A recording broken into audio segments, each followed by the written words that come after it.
over 9% of children in the US are diagnosed with ADHD, and the number is continuing to grow. Therefore, parents should be quite knowledgeable of this mental disorder. Hello everyone, and welcome to this video. I am Ben-Saghroune and I am 16 years old.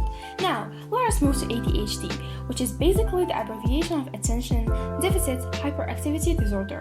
Here are some facts about it. ADHD is among the most common neurodevelopmental disorders of childhood, as DSM-5 confirms it. By the way, the DSM-5 is the Diagnostic and Statistical Manual of Mental Disorders 5th edition, and it is recognized worldwide. Second fact, ADHD in childhood is more prevalent in boys than it is in girls by a 3-to-1 ratio. Third, in a 2007 study, 46% of children with ADHD were found to have a learning disability, 14% had depression, and 12% had speech problems. Now, with the diagnosis of ADHD, before to begin, I'd like to say I'm not an expert, neither certified in anything related to mental disorders, but I am presenting facts exactly as internationally recognized manuals are citing them. Therefore, if the symptoms are question of doubt in any member in your family or someone concerned, please visit a specialist to make sure.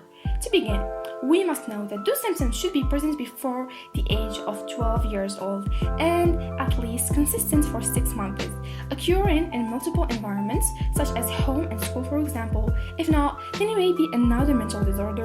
And finally, interfering with quality, productivity, academic, occupational, and social functioning.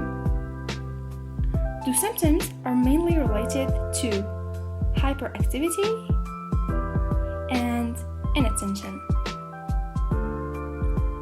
Symptoms of inattention consist of the following.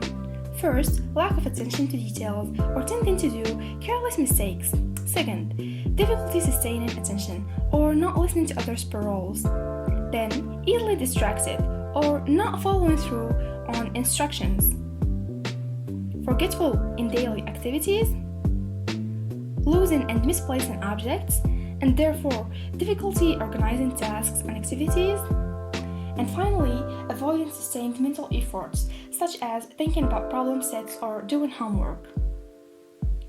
Symptoms of hyperactivity or impulsivity consist of the following: fidgeting hands or feet, leaving the seat frequently, difficulty waiting for turn, running all over or feeling restless, excessively loud or noisy, talking excessively, blurting out answers, and tending to act without thinking. Those symptoms may result in poor school performance, difficulties in communication, and other social problems. Although the exact cause of this disorder is still unknown, genetic factors make up about 75% of the risk. Other risks may be considered, such as a mother's diet during pregnancy, but the parenting style is found to be not risky at all.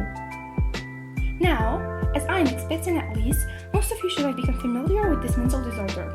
If so, the best thing to do is to investigate its management, which typically involves counseling or psychotherapy, and/or medications also given by a specialist, either alone or in combination.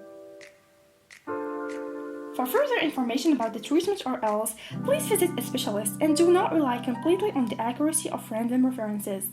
I hope you all liked this episode. Subscribe for more. See you in the next one.